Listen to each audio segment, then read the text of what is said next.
What is up, MMA community? I just want to let you guys know that this podcast may have some graphic language that may not be suitable for all audiences. The listener discretion is advised.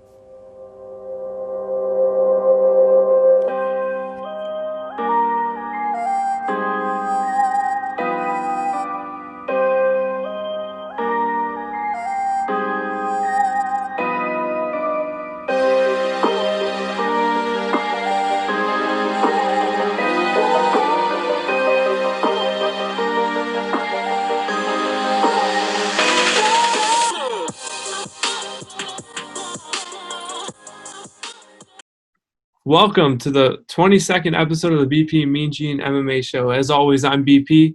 Joining me is Mean Gene over there. Where's the tank top, Mean Gene? Man, I had to retire it for 1 week. You got the gold chain on still? Oh, of course, always. I was going to say, after last week, we'll get into that later, but got to be wearing it.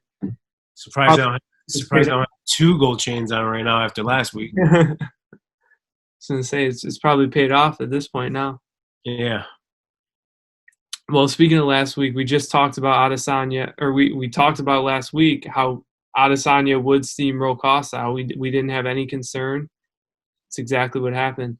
That'll be a theme of our recaps from now on. But Adesanya knocks out Costa. It happened earlier than we thought, but like you called out specifically, it would happen. It was not going to go the distance. So, what do you think of the fight, and what do you think of Adesanya's kind of star power now? Man, it was it went the way I thought. You know, obviously Costa is dangerous in bursts, but against Adesanya, he's just, his fight IQ is just on another level, and he's just too smart. Like I said in the previous podcast, you know, this city kickboxing group, fighters, coaches, they remind me of Jackson Wink, you know, MMA. When John Jones was coming up, and they were just dominating MMA. You know, they were taking guys down. They just knew how to game the system, and they were just taking guys down with wrestling and grappling, and kind of outpointing their opponents and whatever. They just had a crazy ass run. I mean, legitimately, every fighter that came from that camp, you were pretty much betting on, or at least thought would win. And I feel like that with City Kickboxing. I know they went 2 for 2 on the night, but they just have a lot of really good fighters out of that camp, and more importantly, just really good coaches. And even more importantly than that is incredible game plans. And you saw that executed to a T by Adesanya. Just incredible feints, always making Costa guess. Even when Costa would rush in, you know, like a matador, like I said, you know, Adesanya wasn't there. So I was super impressed by Adesanya. As for Costa, you know, whatever. He's just another victim of Adesanya, and in the long list of victims that I think are going to keep growing. I think Adesanya is going to reign for a long time at middleweight. I don't see anyone beating him, to be honest with you, out of this top 10, even top 15 group that's you know, in the UFC or whatever. So super impressed. What, you had a second question? What was the other thing you said? Like, where does he go? Or I was just asking. I was just asking what you thought of the fight, but yeah, I agree. I think stylistically, anybody who rushes in or pushes the pressure is Adesanya is their kryptonite. So I mean, that's how you see someone like Anderson Silva, way past his prime, is able to go 3 rounds with Adesanya, or someone like Kelvin Gastelum, who's not necessarily super aggressive but is very durable. He was able to go 5 rounds with Adesanya, but then Robert Whittaker, nope. And then obviously Costa, absolutely not. So it's very interesting. And I did want to get into this. People are very high in the moment. You brought up John Jones. You brought up Jackson Wink. People are very high in the moment. I think people have some recency bias about John Jones or about Adesanya, and they think, oh, he can definitely beat John Jones up at 205. I do think that's a phenomenal fight. I can't wait to watch that fight. And even and Luke Thomas brought up something earlier.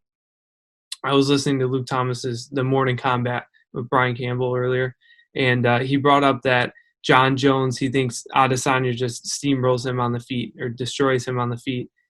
And I just don't think I think it's recency bias. Like we just mentioned, Yoel Romero, also counter striker, he goes 5 rounds with Adesanya. John Jones is arguably the best defensive striker we've ever seen in MMA. Mm-hmm. Arguably the best defensive striker we've ever seen in MMA. And he is not someone who rushes forward or anything like that, especially in his recent fights. I don't think that, like, people have this vision that, oh, what if Adesanya goes up and knocks him out? No chance. It just doesn't make sense stylistically. All the people who Adesanya knocks out are the people who rush forward, and Jones isn't that guy. Not to mention against the defensive Jones, I ultimately think Jones would be able to wait back and grab a takedown when he needs one. But you never know. I do think that's a phenomenal fight, and I'd love to see it. But yeah, what do you think? Yeah, I agree. I agree with you with everything that you said.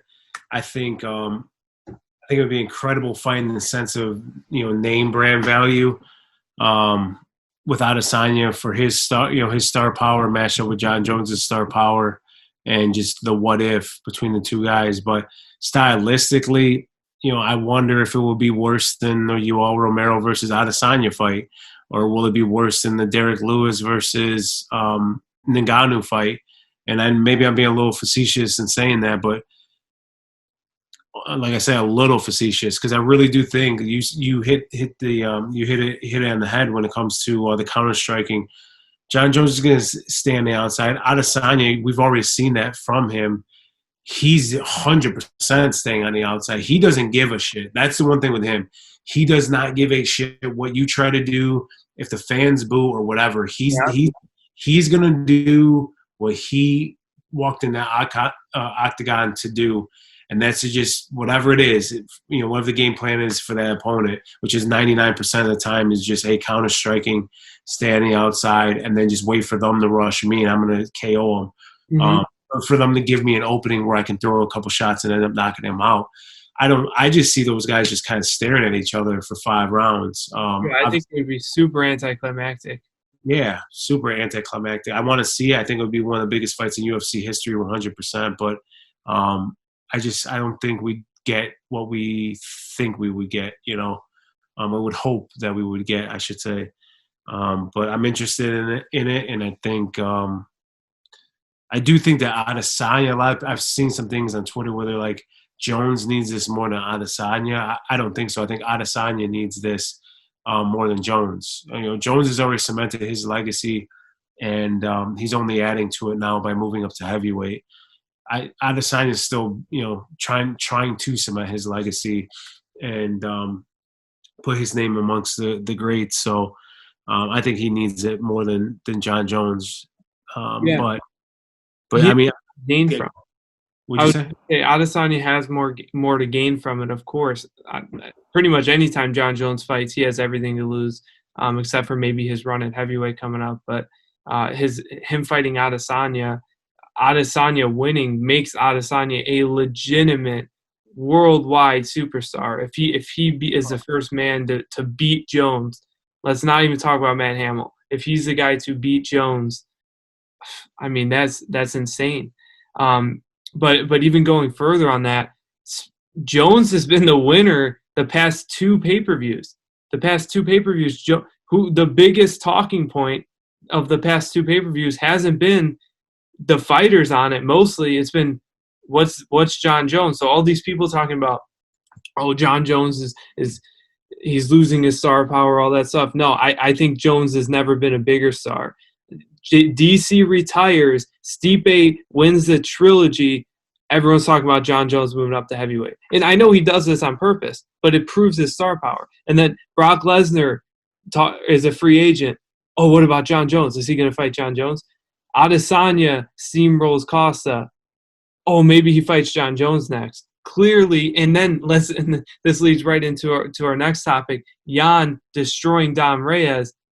What's the talk? Is John Jones coming back and grabbing his title back from Jan? John Jones has really become even more popular through quarantine without even having fought. since the Dom Reyes fight. Yeah, man, 100% agree with you on that. And I think a lot of it has to do with him, um, tweeting. And it's funny because, Conor McGregor catches a lot of slack. But the reason why Conor McGregor catches a lot of slack is for a while there, he would always tweet on fight night. And people would get pissed off at him because he's stealing some of the shine. But the Yeah. difference is John Jones legitimately is fighting. John Jones is legitimately a GOAT. John Jones is legitimately, you know, is back to my original point that he's going to fight. He's active in the UFC, whereas Conor McGregor, it's all this bullshit. Every other week it's some fucked up thing that's going on with him, whether he's arguing with Dana White or he's turning down this fight, but he wants to fight this guy and that type of shit. And I mean, not fighting for over a year, all that type of shit. So with him, I understand the criticism and the pushback when he's tweeting, and not to mention that he's tweeting and he's not fighting anyone. He's at a level where he doesn't want to be a backup fighter. He's trying to fight the creme de la creme, when it comes to names in the UFC. Whereas John Jones is like, fuck it, I will fight Ngannou, I will fight Stipe, I will fight Jan. I know I don't believe he's going to drop back down and fight Jan, but I'm just saying he's interjecting his name into situations where it's like, hey, it's a legit chance. And it would make sense if he did end up entertaining those fights or those situations. So that's the big difference between him and Conor. And I love it, man. I love that he hasn't fought this year, or he fought one time this year against Reyes. And but outside of that, he hasn't fought, but he's kept his name in the headlines and has people talking. And what they're talking about is massive fights. That's what's awesome. He's moving up to fight Stipe at heavyweight, massive fight, big buzz, a lot of pay-per-view buys. If he moves up and fights Ngannou, big buzz. And then obviously the Adesanya is like the dream matchup right now, because stylistically they're similar. Besides, the only difference I do think is Adesanya has more power, 100%. On the feet. Like, there's no question about it. And just their fight style now. And maybe it takes John Jones to move up to heavyweight to change the way he's been fighting recently, but he's obviously been more of a cautious fighter. He's in the GSP era now. He's fighting like GSP was fighting at the end of his career. He's fighting to keep the record. Pardon me? He's fighting to keep the record more so than Yeah. He doesn't have that killer mentality. Because everyone's coming after him. They're trying to kill him, so he's just trying to defend, be safe, be smart, just defend this belt, defend my home, quote unquote. Yeah. Whereas these savages are coming up and they don't give a fuck. They'll hop the fence, they'll run through a brick wall. They don't give a shit. This is their opportunity to make a name for themselves. And John Jones realizes that, so he's going to be more cautious and just like, hey man, let me just do what I'm supposed to do, retain the title, and continue to move on in my career and continue to cement my legacy. Yeah. So, and he was that guy. I mean, he was that guy. He used to finish everybody. He steamrolled through the light. I keep saying steamroll. He tore through the light heavyweight division back through in 2011, 2010, and all the way up. I mean, 2013 is when he really started just defending, or I would say 2014, around that era. But then if he has a big fight, he has a big fight, and he'll go out there and knock out Cormier, or he'll go out there and finish Gustafsson. So in the second fight. So ultimately, though, going back to Jan Blachowicz and why we were talking about John moving down to light heavyweight again, I do think it's an intriguing matchup. I think if he does go back down, it looks really bad because he didn't fight Reyes, so I don't think it happens at all, and I just want to see him fucking fight it at heavyweight. But yeah, the only way that I would see, this is a good idea, is if they plan Adesanya versus Jones. So Adesanya has to fight Cannonier if he beats Robert Whittaker, and Jones has to beat Blachowicz to grab that light heavyweight strap again.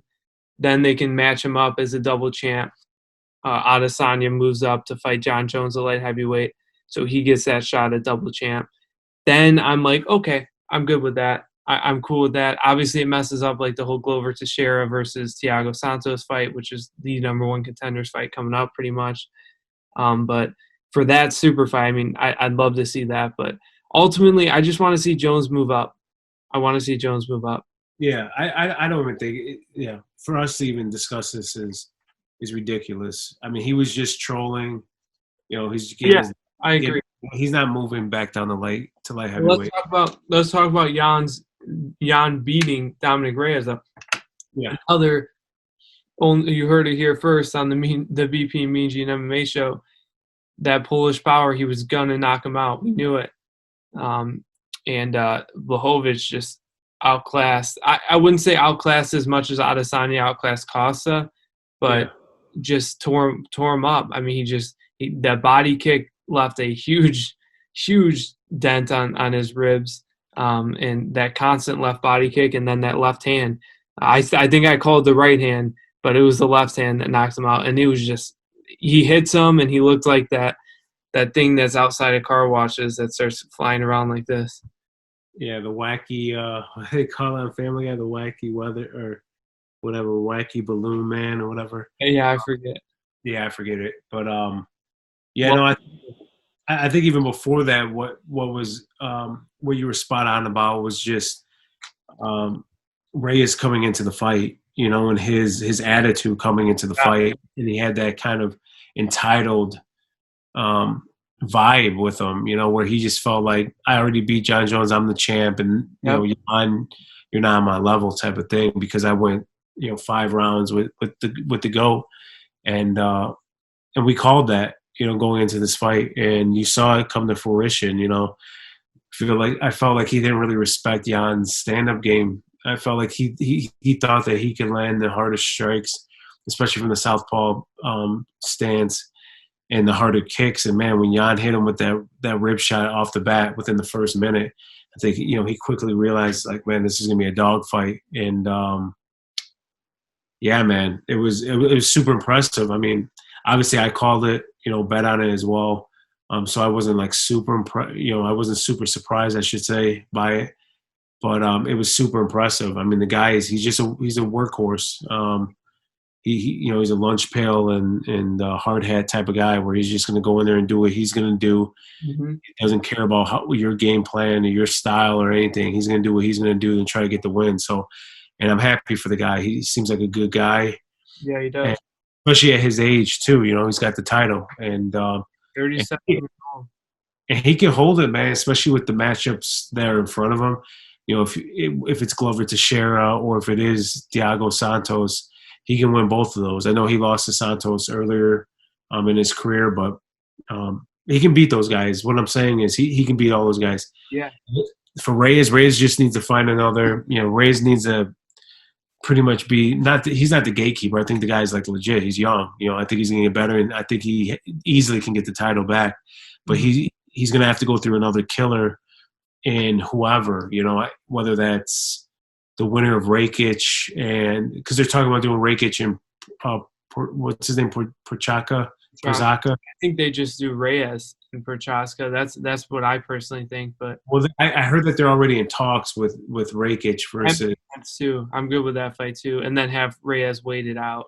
Yeah, if fight. they're already in talks, it makes sense then. Then you just have him wait out the winner. Yeah. But anyways, I mean, he's still at the top of the, and that's the thing with John Jones not being there, you know, you can jump right back up into title contention in that division. So I'm just trying to see. Yeah, I Yeah, wrote quick little what is the word for it? Tibbet. I don't even know. Quick plug. That's what it is. Quick little plug for All Access MMA. On my article, on my recap, I talked a lot about this stuff that we're talking about right now, but I talked about specifically having that Prochaska versus Reyes fight, if they were to do that, and then having John Jones being the final boss, essentially. Like before he was that unbeatable champion, he was almost like the final boss in a video game that you keep getting to the final boss and losing, and then now that he's gone, it's like it's wide open. Yeah, yeah. I'm looking at it right now as we speak. I mean, so the top, you know, you have Thiago Santos versus Glover Teixeira. They're fighting coming up, right? Isn't that next week or something? Yeah, like a couple weeks. So they're fighting. Whoever wins, that's going to be number one contender for sure. That's locked up. I believe that's next weekend actually. Okay. So yeah, whoever wins that will be next in line for the title. And then after that, there's talks about Rakic and Prochazka, which I think is a good fight. So if I'm Reyes, I just go back to the drawing board a little bit. Just take some time off, go back to the drawing board, and then just wait for probably the winner of that Rakic Prochazka fight. Because other than that, there's no one else really in the division. You have Ozdemir, obviously, but Ozdemir is definitely like 2 fights away from even being top contender status. So, Yeah, exactly. um, who's Anthony Smith is fighting someone though. I can't remember who he's fighting. Yeah.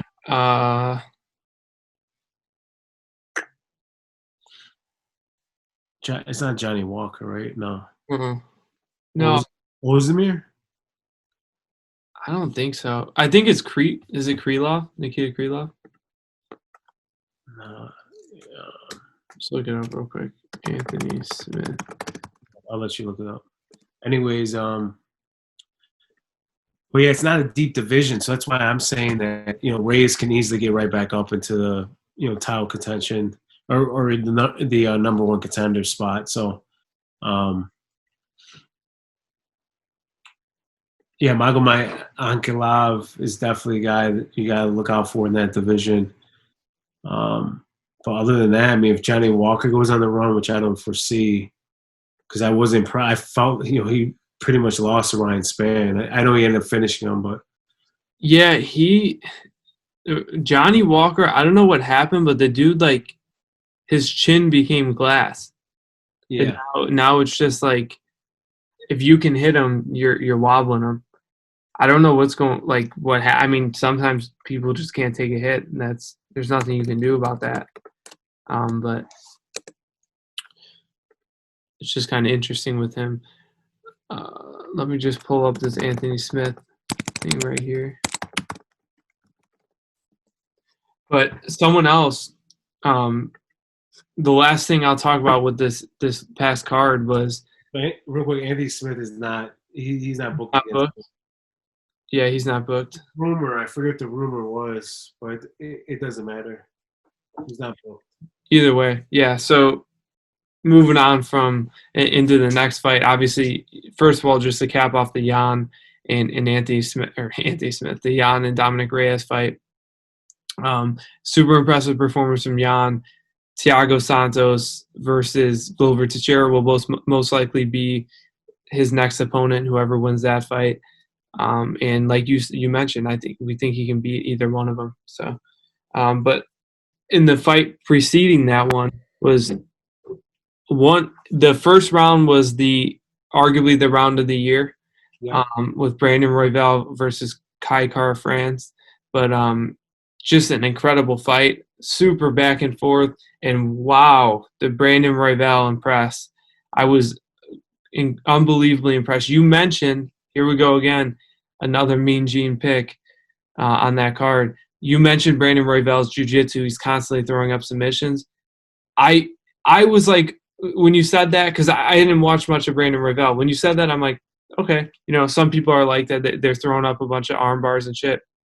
Dude fucking knocks down Kai Kara France and is grabbing a go-go plata, switches to an omoplata, and I'm like, this dude is super legit at jiu-jitsu and flexible as fuck.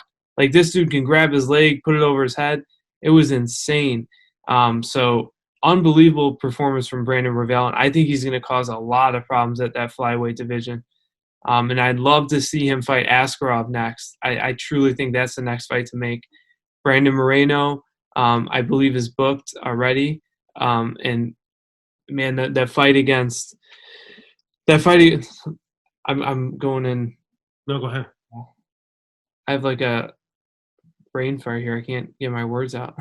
But yeah, I think Brandon Royval will be fighting Askarov next. I think that's the fight to make. Yeah, I agree. I don't know how exciting of a fight that is, because but Askarov is a little boring, but it just ranking wise, it makes sense. If Benavidez is not, is did Benavidez retire? I don't know if he did, but I mean he's at the end of his career. I don't even consider him number one. They still have him number one here for whatever reason in the rankings. But yeah, Brandon Moreno, I believe, is fighting Alex Perez, which is perfect. Yeah. It's Yeah. 2 versus 4, and Askarov is number 3 and doesn't have anyone. So yeah, I'd love to see Brandon Royval. I do think you kind of fast track him a little bit, especially in this division where they're looking for contenders. So I think you fast track them in the sense of like getting them up there against a tougher opponent. I mean, obviously Kai Kara France is tough, but he's not top. I don't know where he was at. Let me see. He was at 7, I guess, but I don't put him amongst like the Brandon Morenos, Askarov. Who knows? I guess Askarov he could be there, but anyways, yeah. Having that Askarov fight, it puts them one fight away from a title. So they have, if whoever wins that fight is either fighting. It depends, obviously, with Cody Garbrandt coming down and fighting for the title. But Brandon Moreno, if he wins, will most likely get that title shot next. But then the Askarov fight puts them right into, they need one fight. Maybe it is against Joseph Benavidez or something, but they would only need one more fight until they get that title shot. So yeah, I think that's perfect for them. Agreed. I think the winner, Brandon Moreno versus Perez is probably going to get the next shot, but who knows? Because the champion isn't fighting until November, end of November. So I don't know how that's going to work. Speaking of number one contender fights, how about the UFC offering Conor McGregor versus Dustin Poirier? Obviously, I think this stems right off of Dustin Poirier or Conor McGregor setting up the charity event. I think that's just a part of a whole public negotiation, for lack of a better term, that he's trying to do right now with the UFC. But it's kind of crazy right now. Craziness going on with Dana White and Conor McGregor. They feuded before, never to this extent. How do you feel about this whole thing? Do you think this is what I'll ask you. Do you see now, at least a little bit, maybe Conor McGregor really is trying to fight and the UFC isn't allowing it, and it's more on the UFC?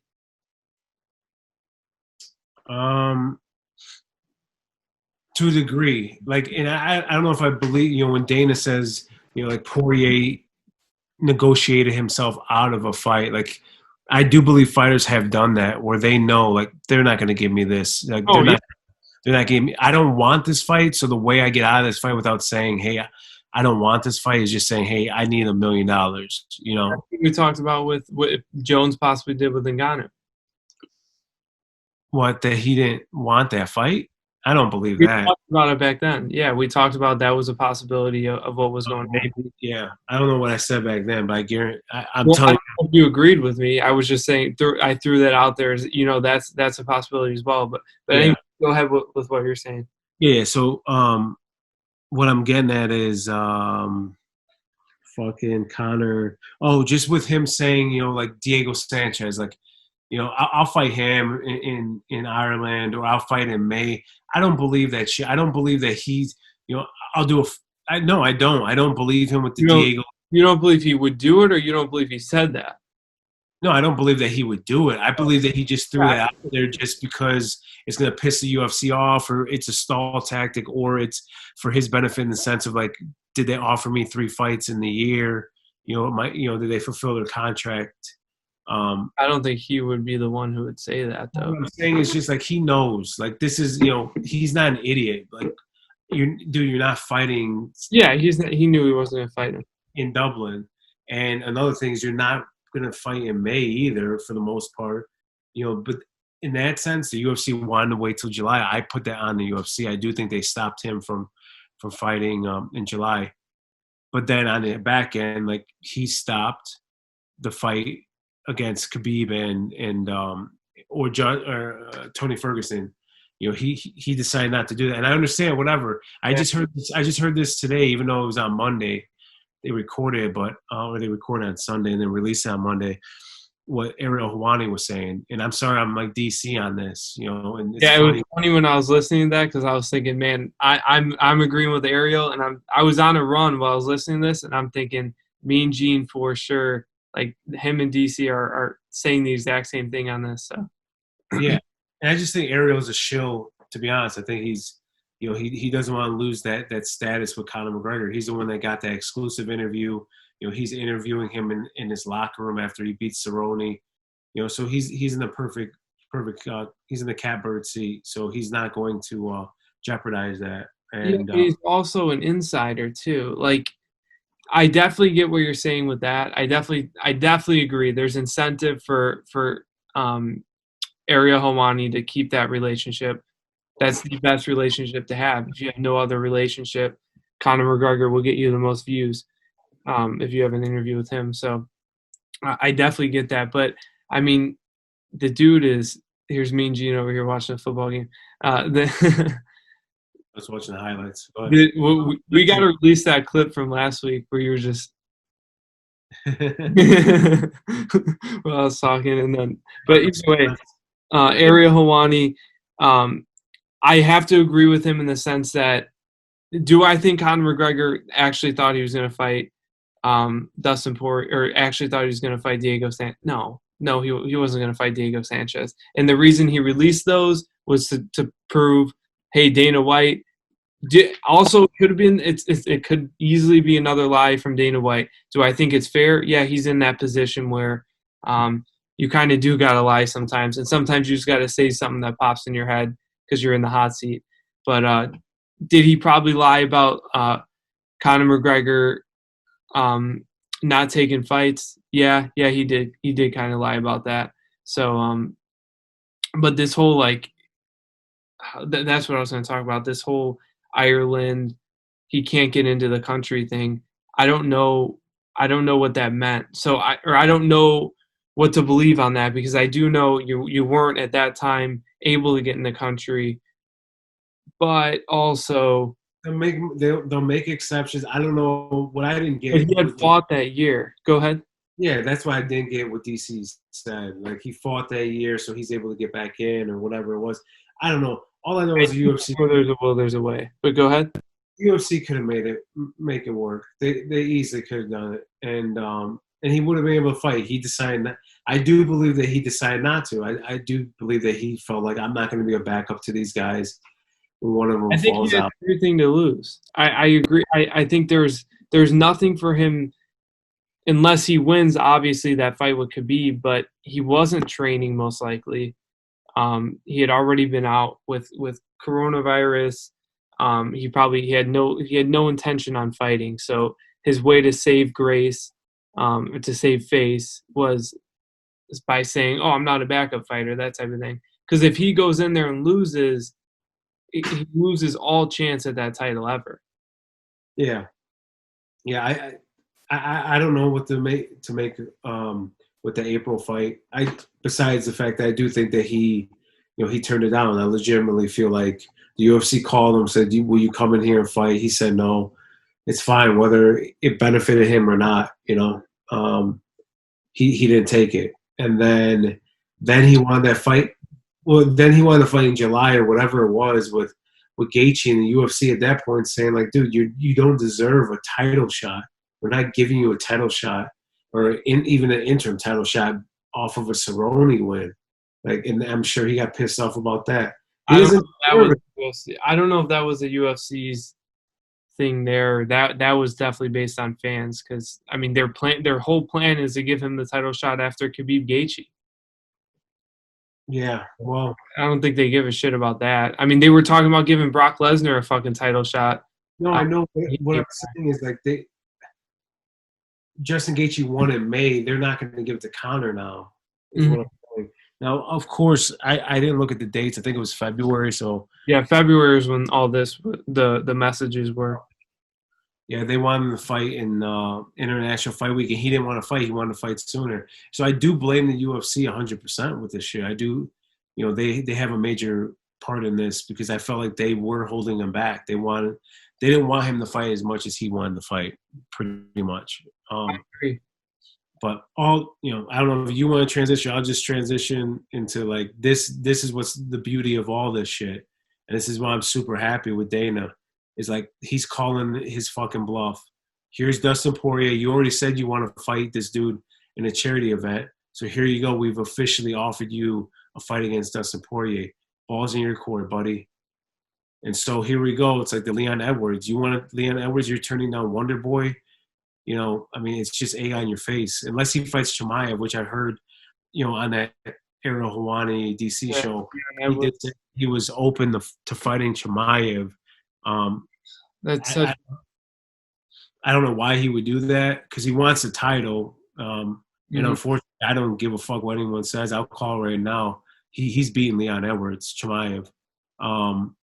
And so I don't know why he would take that fight. But I agree with you. Yeah.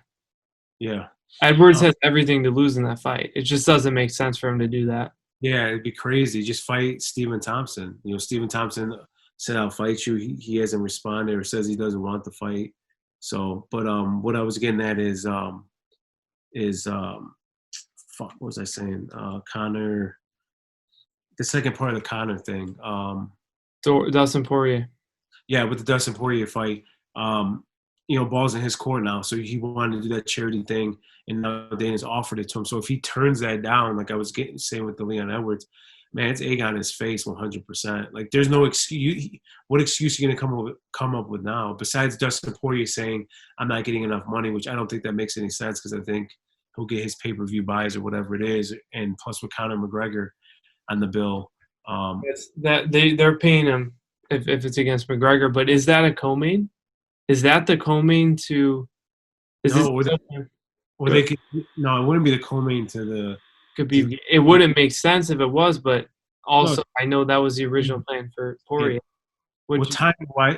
At this point, timing wise, it doesn't make sense. I mean, they're fighting in 3 weeks. 3 weeks, yeah. It's not going to happen. But what is that going to be the January headliner again then? Yeah, I mean they could do that. They could headline in January if they wanted to get really crazy. They could stack the card in December and throw them. But again, it's Conor. Conor doesn't really want to be co-main event. Who knows? I don't know. The one thing I do know is it seems like he doesn't want to be co-main event from the reports, and it seems like he just wants to fight. So UFC's offering him Dustin Poirier. You were already talking about fighting this dude for charity. So don't turn it down, man. I'm telling you, if he turns this shit down, it's gonna be. I don't really know what to say after this. I mean, I already don't feel like he is. I don't feel like he really wants to fight, like truly be a fighter. And if he turns on this fight against Poirier, it's like, I don't know. I could say a bunch of shit. I could say he's scared of Poirier, which I know he's not. I mean, come on. But I'm just saying that narrative will come out like, is he scared of Poirier? I do think he'd be scared of Poirier in the sense of like, this dude could take what I've built to this point in the sense of right now without even fighting. I fought down Cerrone and I can already pretty much fight Khabib for a title. Yeah, fighting Dustin Poirier. It's not even. It's not a hard fight in the sense. Before I say it's a hard fight, I just say he loses that fight, and I'm willing to bet whatever the fuck I want to. Bet Dustin Poirier wins that fight. Poirier beats him 100%. That's 100%. I love Dustin Poirier. I think he's an unbelievable talent in the UFC. This is Adesanya. Y'all must have forgot Roy Jones Jr. Yeah. Well, we get to see, the original. Conor McGregor is still the fucking, like, I was going to throw this question to you as well. We can go right into it. If Khabib isn't there right now at all, does Conor McGregor ever hold the title again? No, unfortunately not. I completely disagree. I think he has it. I don't know if he would be my number one. I don't know if he'd be my number one. But because I think Gaethje is an interest. It's not. I still think he knocks out Gaethje. Ferguson too. There's just so many fucking. If you are going to strike with Conor McGregor, you are most likely going to lose unless you're 20 pounds heavier than he is. Out of normal or in his normal weight. I mean, for me, the difference for me is like he fought like he looked good against Donald Cerrone, which is what you're supposed to do against Donald Cerrone. Like Donald Cerrone was a layup. So like if you erase, but I'm just saying he looked spectacular against him. But of course he was supposed to. Of course everyone's going to look good. Even Nico Price, he gassed after the first round because he threw a fucking 1,000 shots on Cerrone and couldn't get him out of there. But I'm just saying like. That's what you're supposed to do against DC. Like when you're going up against a legit guy, like you're going up against a legit guy in Justin Gaethje, Dustin Poirier, Tony Ferguson. Like, yeah, I think all three of those fighters are better than Conor McGregor. Yeah, you can look at it like that. Again, you absolutely. But if you truly watch that fight, it was a masterclass. It was just a masterclass of a completely unmatched Conor McGregor versus Donald Cerrone, where Donald Cerrone had his previous fight was against Gaethje. He had gotten knocked out in this fight before that. He'd obviously lost to Tony Ferguson, which was a back and forth battle, and he actually, I believe, won that first round. So, and then the second round he got the cut and lost the second round, and Tony Ferguson was taking over. So, my point is, when he fought those guys, he was in the fight, especially against Tony Ferguson. He was legit in the fight. Against Gaethje, he wasn't really in the fight, but it wasn't a master. My point is, it wasn't a master class. Like it was Adesanya versus Costa. There was no chance at any point in this fight that you would even land a shot that would hurt me. It was Conor McGregor walked in there and took over the fight, having the confidence to throw the fucking knee and not get taken down. I know it's a quick fight. It's 48 seconds or 43 seconds or whatever it was. But it's just he is a unbelievable striker, and I feel like I understand he's out for long periods of time all the time. People forget he lost to Khabib and which everyone does, and now everyone forgets how great Conor is, and they just want to hate on him. I mean, the dude is legit. He's a star for a reason. It wasn't just because of his mouth, because then Chael Sonnen would have been the biggest star in history too. Yeah, no, I mean, it's not just his mouth. I mean, the guy's super talented. I mean, super skilled. All I'm just trying to say is, like, obviously you're supposed to do that against Donald Cerrone. You're supposed to destroy him in, 17 seconds or whatever the hell it was. I think it was 17 seconds. You're supposed to do that, and it doesn't offer anything. That's the issue. It's like he fought Khabib. Obviously, that was the toughest fight in his entire career. And he got I know he won one round, but he thoroughly got beat. Yeah, he got dominated. And what I'm saying is, I think there's just a lot of hype behind him. I think people I think it's gone. I think it's gone. I think the hype behind him is opposite hype now. It's like, but then if that's the truth, then like, how do you like? I guess this is what I'm saying. MMA math doesn't work, but MMA math doesn't work anymore. But you have Khabib dominates Conor McGregor. Justin Gaethje in your world is going to win in 2 weeks or 3 weeks. We talked please don't go into that. Stylistically, that is completely different. Completely different. How is that different, though? Completely Conor McGregor does not have any sort of wrestling background. Gaethje has a very legitimate wrestling background, and he's wrestled Jordan. That is a totally different matchup. Justin Gaethje throws the leg kicks way different. Like, just because it's a striker and striker, that's like saying what's the difference between a Robert Whittaker and an Adesanya?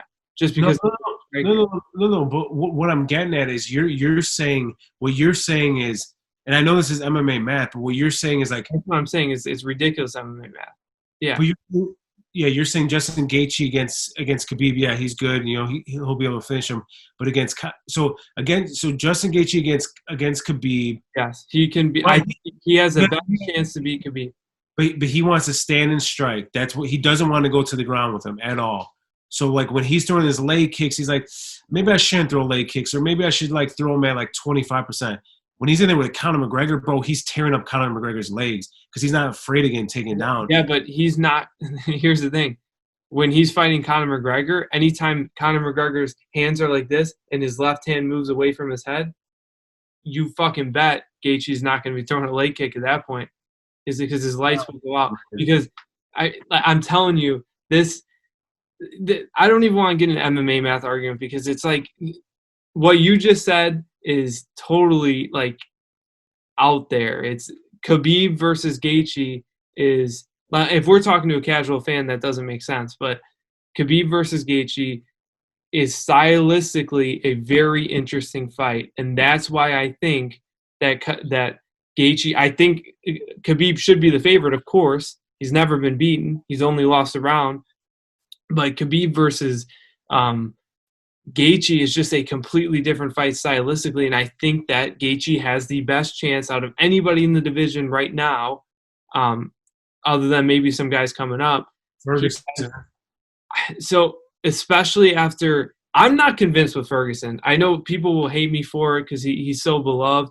Ferguson reminds me of a who we were just talking about the other day through text. I can't remember. I'll just be apologizer for him. All I'll just say is he spent 6, 4, 5, 2, 3, whatever, however many months, hardcore training to beat Khabib, and then after 3 weeks, he has to fight a fucking striker in Justin Gaethje. Like, dude, like a lot. That's why I'm saying a lot of people roll him off. That's why I want him to get back into the cage and just prove, like, yo, once I know who the fuck I'm fighting, I'm actually fighting him. Like, I'm one of the best in this division, if not the best fighter in this division. People were like, he got destroyed, which he did get handily beat against Justin Gaethje for sure. Like, Justin Gaethje, beat him legitimately and fucking beat him up bad. But he wasn't preparing for Justin Gaethje, and I don't care what anyone says. Obviously, this is why these guys have. I totally agree with you. I think it's a double standard on your part. I think if Conor McGregor, if the same exact situation happens with Conor McGregor, you'd be like, "Oh, that's just an excuse, bullshit." But I definitely agree with you that Tony Ferguson was supposed to fight a completely different style than Gaethje, and that's a tough thing to ask. Conor, like, in the sense of what? I think if this exact scenario were the same thing, if Conor McGregor was scheduled against Khabib, and then on 3 weeks' notice he gets Gaethje, and Gaethje were to beat Conor McGregor in the way that Tony Ferguson was beating, you wouldn't even fancy it. You wouldn't even give it any attention that was a completely different style matchup for Conor, that's fine. I know that's just usually your take on any fight, but no, I get where you're coming from. I wouldn't say that. You would not even give it attention. That's all I'm saying is. Well, then what about Chad Mendes? Chad Mendes took him down, but he was training for a striker and Aldo the whole time. When we talked about this last time, you were like, man, you'll fight anytime. There's no excuses for that.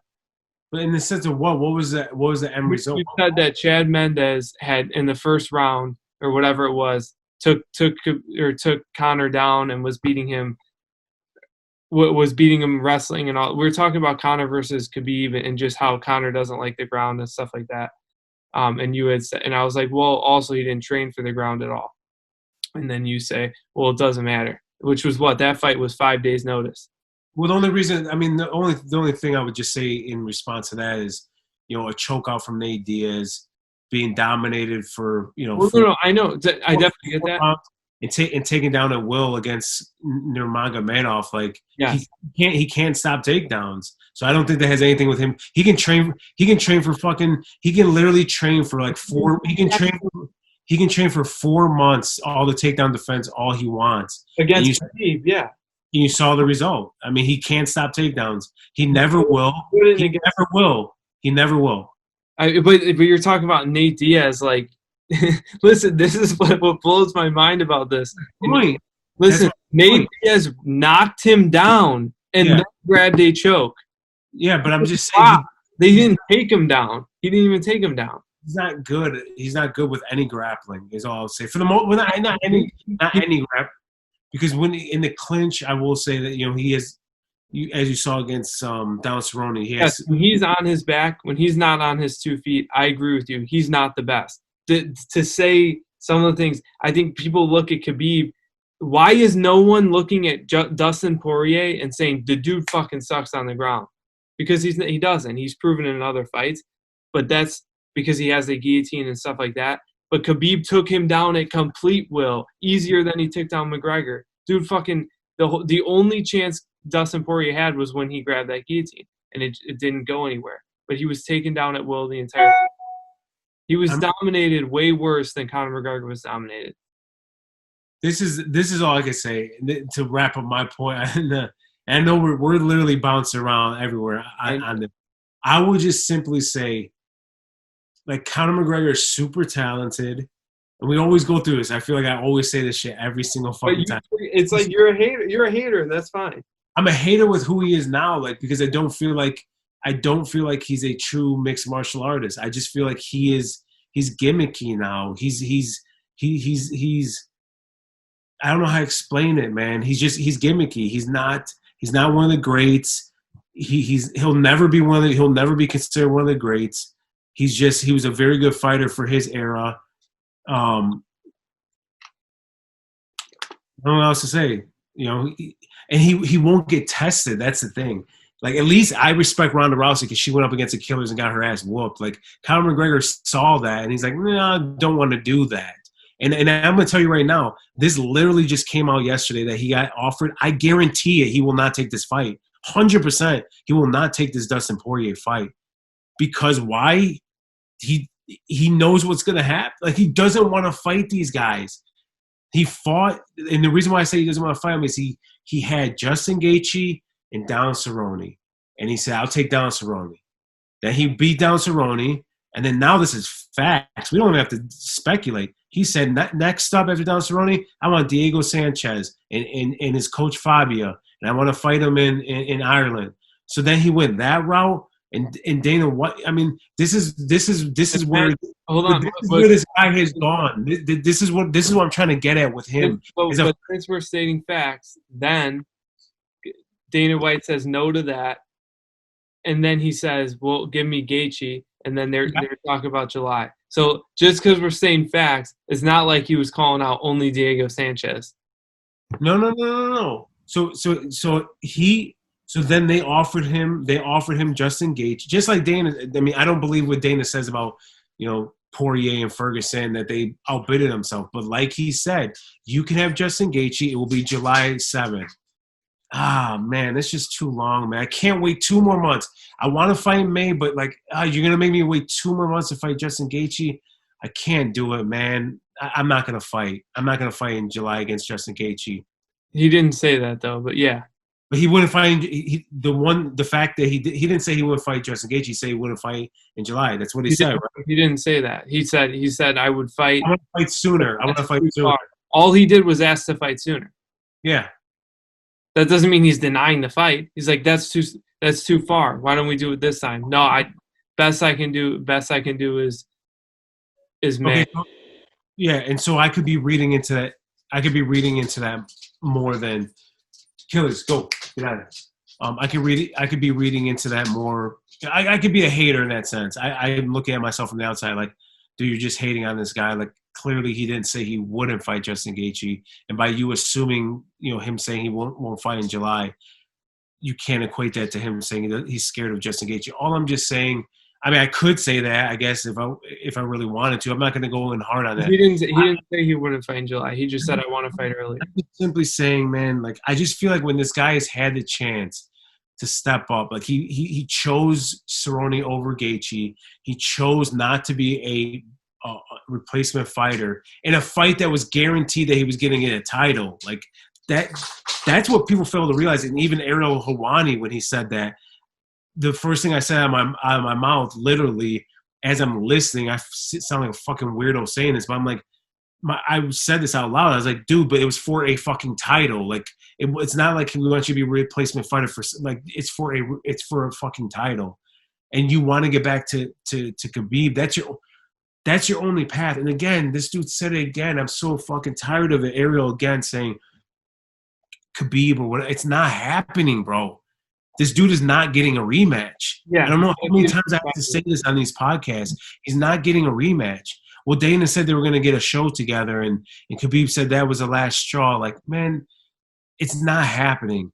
Khabib just came out like a week ago. I just saw him saying he's never getting the rematch. It's not happening, bro. So give it up. So the only chance that this dude has at ever getting back to the title is legitimately becoming a UFC lightweight fighter and fighting the top tier of that division and earning a title shot. That is the only way. Or if Khabib retires, gives up the belt, and then he's in the mix, because it's like the Dom Reyes shit. Like, it's just whoever's super competitive in that division will let you guys fight for the title. I know I'm rambling on, dude, but I'm sick and tired of people making excuses for this guy as if like he's a world beater, as if he's beating the top fucking guys in this division. Featherweight, cool. He wants to go out on the featherweight. You get all the praise in the world, dude. You can jump the line. You can do whatever the hell you want because you legitimately beat guys in that division. And lightweight, dude, you're skipping over everyone. He had one fight. He had, 2 fights in the light. He had 2 fights in the lightweight division. He beat fucking Eddie Alvarez. There's no even question. That's his greatest performance in his entire career is against Eddie Alvarez, for sure. So he gets the title. Then he ends up fighting Khabib, which Khabib is the GOAT of that division, and gets absolutely dominated. And then to get back to the title, it's like there's so many killers in that division that he has skipped over and doesn't even want to fight. I'm just sick and tired of this narrative of like Conor can beat all these guys. Conor deserves a title shot by skipping the line. Conor, like, boo-hoo for Conor. Like, this dude you want to jump on John Jones and call him a cheat and a piece of shit and all this other shit, but people don't say shit about Conor McGregor, how much of a piece of shit he is with everything that he's done outside the cage, and then how he is as a fighter in the sense of like skipping the line, trying to fights Cerrone instead of Justin Gaethje. Then he wants to fight Diego Sanchez. Like, what are we doing here, bro? Like, I don't get it. Just there's so many contenders that are willing to fight you. Just fucking fight, bro. Come back and fight. He doesn't want to do it.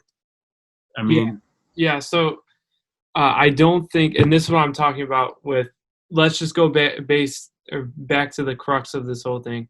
Number one, Conor McGregor. You're saying come back and fight again. I think it's not him. I truly think it's the UFC for the most part. They have always done this since McGregor fought Khabib. How do we monetize Conor McGregor as much as possible? And in doing so, a lot of times they lose out on opportunity because it's just they won't let him fight until, well, we need to make sure we have fans. Or hold on, no, don't fight him because we might have or you might lose and then you won't get the Khabib fight. And then we lose millions of dollars, or hundreds of millions of dollars. So I'm not sure that's my whole point where I think we're so out of the situation. We don't know what the talks are with the UFC. It seemed this gives me even more confirmation. It seems more like Conor McGregor has been trying to fight and the UFC is like, no, just wait out. Just wait. I agree.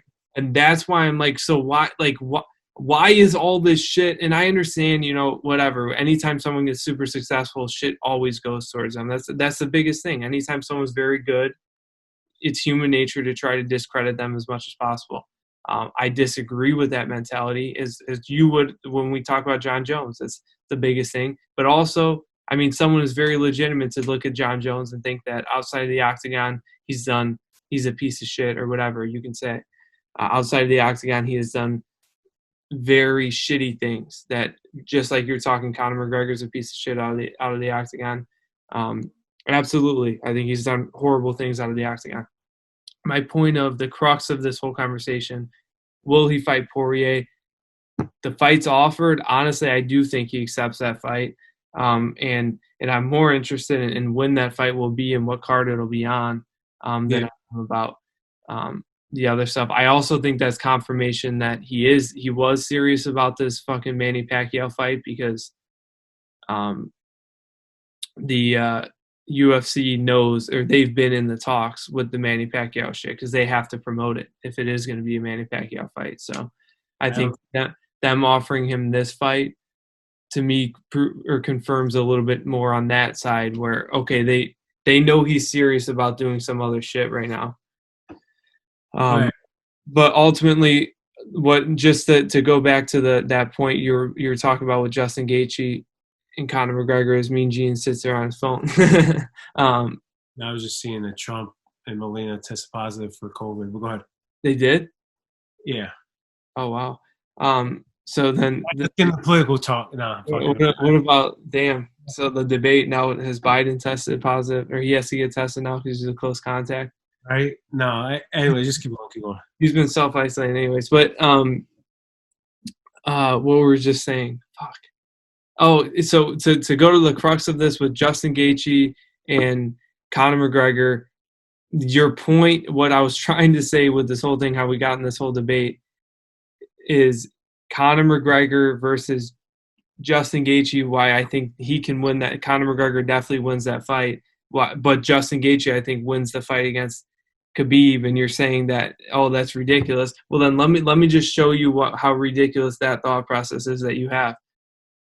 Do you think? Why would you not think that after that masterclass that Conor McGregor put on against Eddie Alvarez, that he wouldn't be able to beat Justin Gaethje, who beat Eddie Alvarez, beat Justin Gaethje in one fight after losing to Conor McGregor?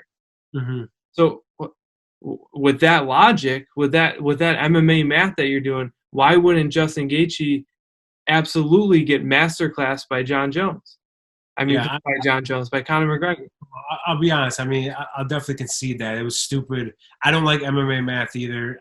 I was just, I guess what I was getting at is I don't understand how where Justin Gaethje has the threat of a takedown. So these are two separate guys, right? Like two separate styles. Where Justin Gaethje has a threat of a takedown. So his stand-up game or his offensive game plan is going to be limited because he's not going to go as all out because of the fear of the takedown, especially as how good. It's not just a takedown. It's like when you get taken down, dude, you might not get up for the rest of the round and get not just held, you're going to get dominated on the ground like you saw that with Poirier. So obviously he's going to be a little bit more cautious. And I feel like, man, with Conor McGregor, that he has his entire tool bag available to him where he can stand in bed. And he's super tough, where he can take punches and things of that nature. I don't see how Conor – I don't know. I mean, Conor can win. Obviously, for Conor, it's a perfect matchup too. It's a striking matchup. So Conor legitimately can win. I just wouldn't confidently say like, "Hey, Conor's going to beat him." I don't know. Whatever, man. In that sense, I'm hating on Conor, I guess, a little bit. Overall, I just think that Justin Gaethje beat. I see what you're saying. I definitely see what you're saying. And to go into that fight, I think the reason why I'm saying it does make sense why he can beat Khabib is he won't be as hesitant unless Khabib does that, like, hold him down. And I don't know how much Khabib will be able to hold down Gaethje. I do think he'll land a takedown. Of course he'll land the takedown. But like Gaethje has said, he's not familiar. No one outside of the U.S. is familiar with folk-style wrestling.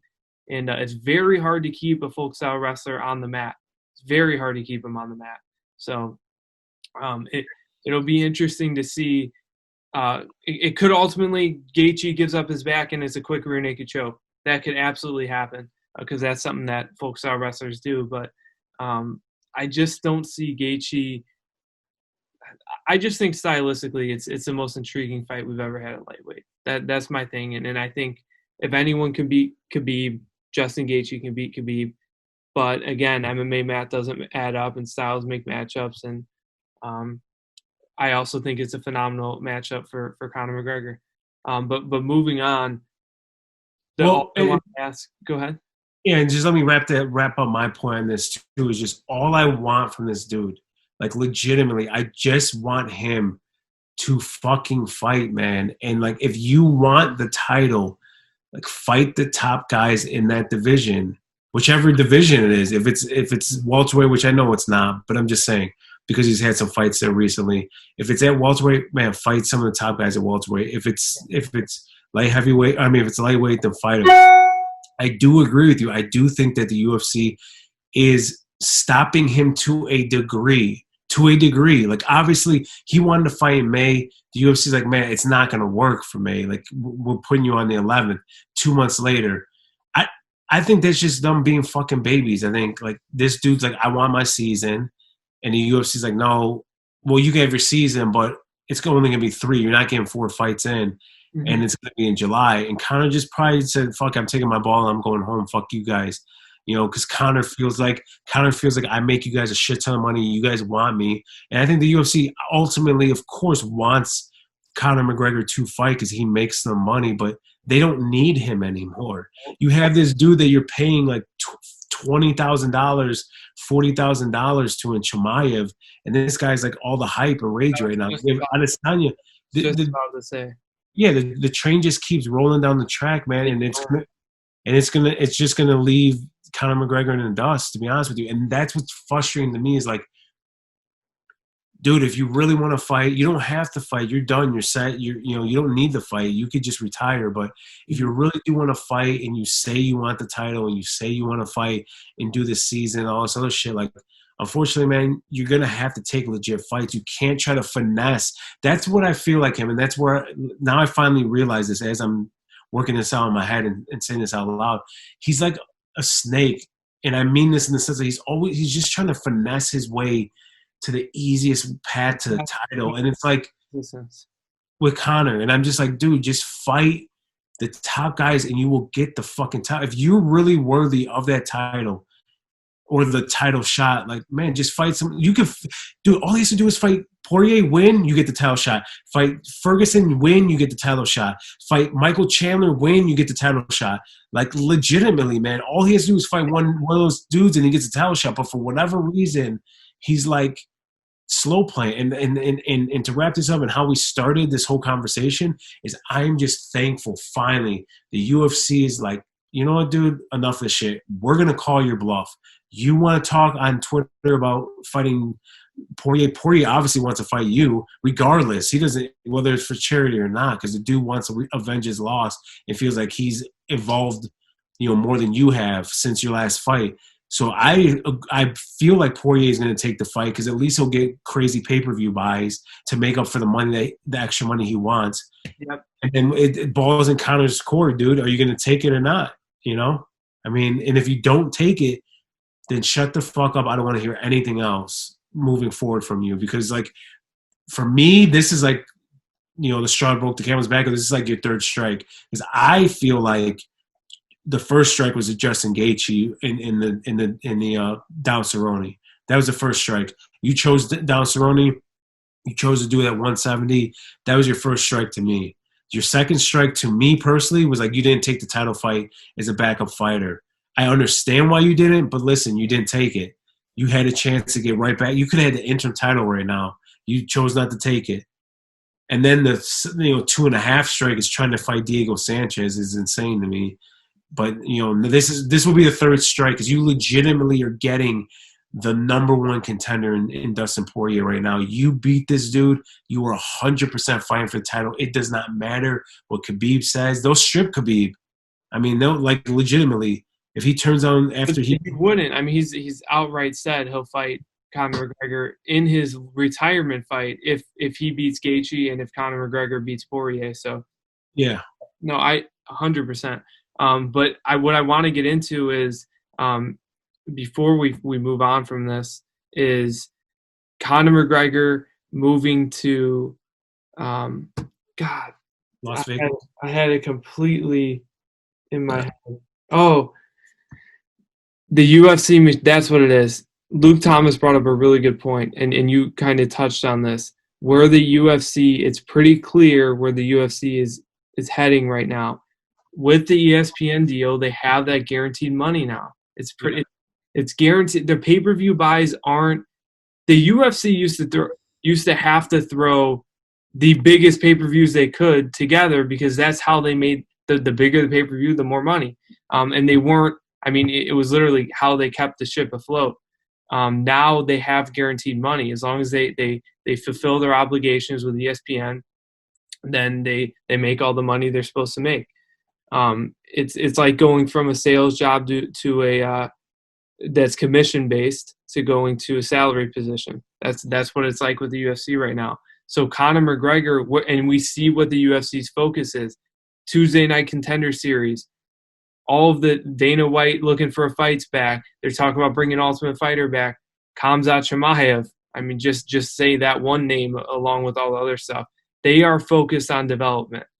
They are 100% hardline focused on getting new stars into the sport and getting people in high school and getting people in college who are wrestlers. And we see it with UFC Fight Pass. They have all the martial arts. And the biggest question anytime anyone wins anything on Fight Pass is, oh, you're now a jiu-jitsu champion. Have you ever thought about, are you possibly going to transition into MMA? That's a big thing.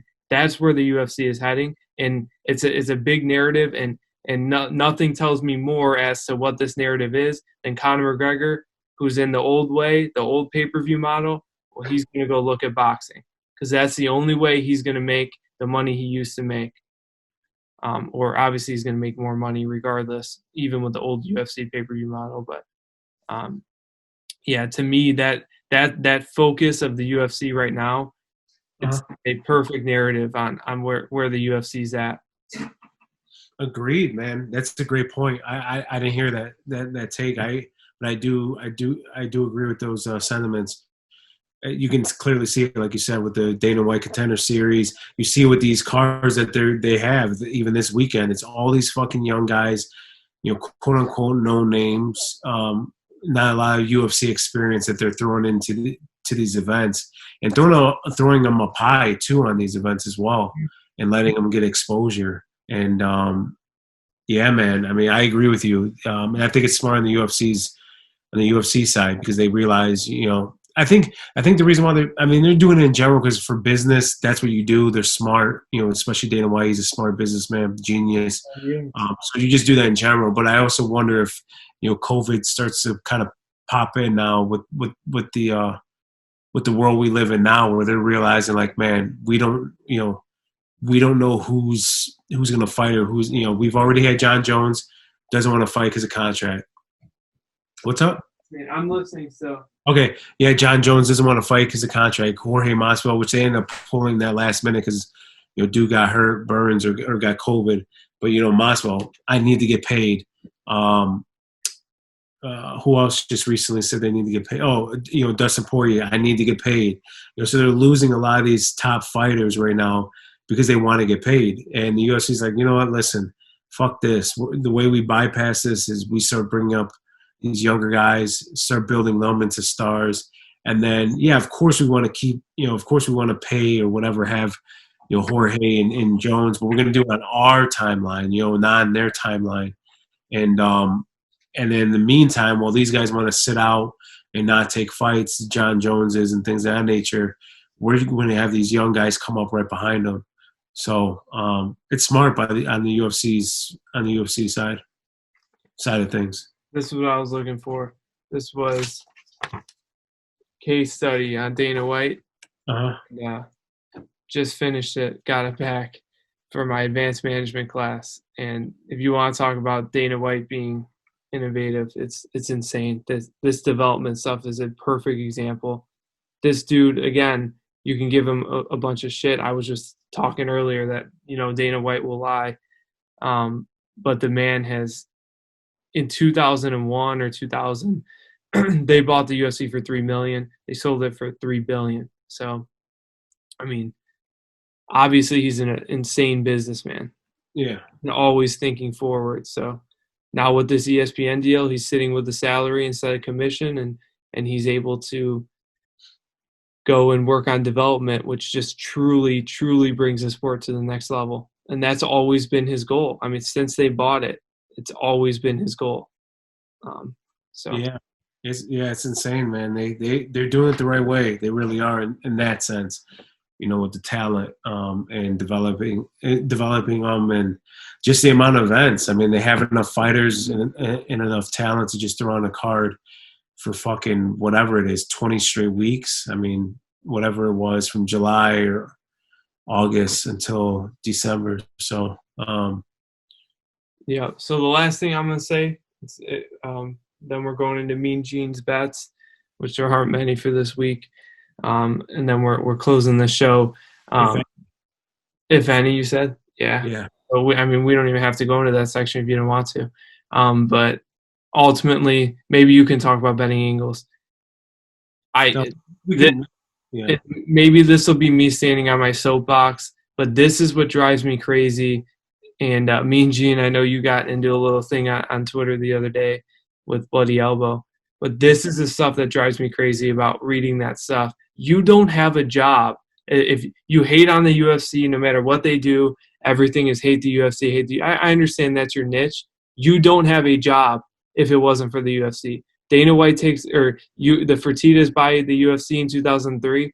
Dana White take the guy you hate the most. You hate the most out of all these people. Dana White is the worst, and he takes it over, and he takes this sport that was deregulated, or that was or criminalized. It was illegal in half of the states in the United States. Half of the states, it was yeah, illegal to have this sport. In 15 years or 17 years since they took it over, it is now the fourth major sport in the U.S. It has beaten hockey in popularity. It's the fourth major sport in the U.S. You can say whatever you want, hate that dude. It takes a amazing, special individual to do something that well. yeah. Of course. And you Yeah, don't have a fucking job at Bloody Elbow because Bloody Elbow isn't a website if it wasn't for the things that he did. So it drives me a little bit. I understand it's your job as a journalist. You have to call it down the line, but to not to literally everything he says is, oh, f him, f him. It's like, no, that's you again. You don't have a job if it's not for this dude. So I would cut him a little bit of slack. 100%. Stopping short of getting into politics. I mean, that's just today's society, man. That's what it is that goes on right now. It's like I don't agree with your point of view. I don't agree with your lifestyle. So I'm going to tear you down. I'm going to ruin everything that you have going for you. I'm going to ruin your family. I'm going to ruin your business. I'm going to ruin your whatever the fuck it is, your relationships. And that's just what they do. And you see it, this documentary that's going to come out, and that's what sparked it. That's why, the Twitter situation that you're referencing is, it all started with this documentary that they promoted on their previous event on the pay-per-view, saying that they're going to focus on Dubai and Fight Island, how it came together, and you get to see behind the scenes and all that type of shit, and how they pulled this off during the pandemic. And Bloody Elbow made some smart ass fucking comment. I mean, I think I made they made a smart ass comment, like pretty much just saying, I don't even remember what it was. They posted saying UFC's going to be doing some crazy revisionist work with this. And there's no revisionist. What is a revisionist, bro? Like, my Yeah, whole fucking thing through this whole thing is like, this is a moving target. It's been a moving target since February or since January, whatever you want to say. It's been a moving target. Information comes in, it's correct, then you go right. Then you reevaluate. You realize, oh shit, we should have gone left. And then you reevaluate, like, maybe we should just go down the center and not left or right. Whatever it is, like, it's a moving target. You have to keep reanalyzing the situation, and like, people just want to be steadfast and like and rigid with this with COVID, with the pandemic in general, and specifically when it comes to UFC. Like, oh, they had an event in Brazil. Well, like, dude, they had no idea what was going on at the time. These other leagues were shut down because it's fear mongering by the media in general. That's what they do in general. Just fear mongering. It doesn't matter what side of the aisle you're on. It doesn't matter what situation is in this country. The media preys on fear mongering. yeah. Even when everything's going good in this country, you turn on your local news. What is the if it bleeds, it leads, is the saying, and that's just how our media works. So they want to keep you keep you scared, keep you locked up in your homes, in the sense of like, mentally keep you locked up in your homes, like, where you feel like, I can't do anything. I got to be careful. I can't live my life. And the UFC was like, fuck that. We're not going to get caught up in this shit. We're going to do this safely. And, whatever. There were some mistakes made throughout this whole thing. But to say, like, you made a mistake, and that devalues um, devalues the whole COVID movement or putting on fights movement, I think is short-sighted, and I don't know. And that's what Bloody Elbow does. That's what they do in general. It doesn't matter. The UFC, like I said in my tweet, I said the UFC could say they're donating $10 million to the homeless and that they're actually giving their time, like they're out on the streets and like distributing this money or distributing food or whatever it is. And, Bloody Elbow / Trent would just end up coming up with like, they have enough money to donate 10 million to Las Vegas homeless, but they don't have enough money to pay their fighters. It's like it's always something negative, and it's like cool. Like there's just those people in this world that deal in that sphere. There's people that that's why the saying says glass is half full, glass is half empty. I'm a glass is half full type of person always, and that's how I live my life. It's how I like to live my life. I feel bad for the people that are like the glass is half empty. But I think it's a projection of just powerlessness is ultimately what it is. People feel powerless. They project that by just discrediting anything someone they view in power does. And that's their way of getting over the fact that, they didn't make the decisions that were necessary to get them in power. But, either way, that's all we're going to, like I said, I'm going to stand on my soapbox for a little bit. Is there anything you have for this weekend's fight card? Or otherwise, we can close this shit right now. Yeah, I just in the main event, obviously it's a big fight for the bantamweight division. It's not a big fight in general, just for the division. It's a big fight. First of all, the card's pretty weak in general. And sometimes these weak cards end up being a fun card, some exciting fights. But on paper, it's a very weak card. It's like one of the worst cards of the year. And but in the main event, I got Holly Holm. I think obviously Aldana's she's very good boxer, arguably the best boxer in the division, like pure boxer, even though she's fighting Holly Holm, which she was a professional boxer and champion. But that's why I'm saying it's arguable. But I just think that in the end, that Holly Holm's just going to implement the clinch game. I think she's just going to try to clinch her like she did against Raquel Pennington and just kind of slow the fight down, maybe even take her down and kind of dominate her from that position. Aldana's a live dog. Obviously, I don't fault anyone taking Aldana, but I got Holly Holm, and I'm just betting on her. I think she's a small favorite, like minus 120 or minus 130. So I think the value's there. I agree. Other than Holm is almost like a liability for the UFC. She can't beat Nunes, but she just takes out everyone else. Yeah, it's not good, but and then I like De Castro a lot. They're in the co-main event heavyweight fight. De Castro. Yeah, the last fight he fought Greg Hardy. Yeah, Greg Hardy ended up losing the fight, but he broke his foot.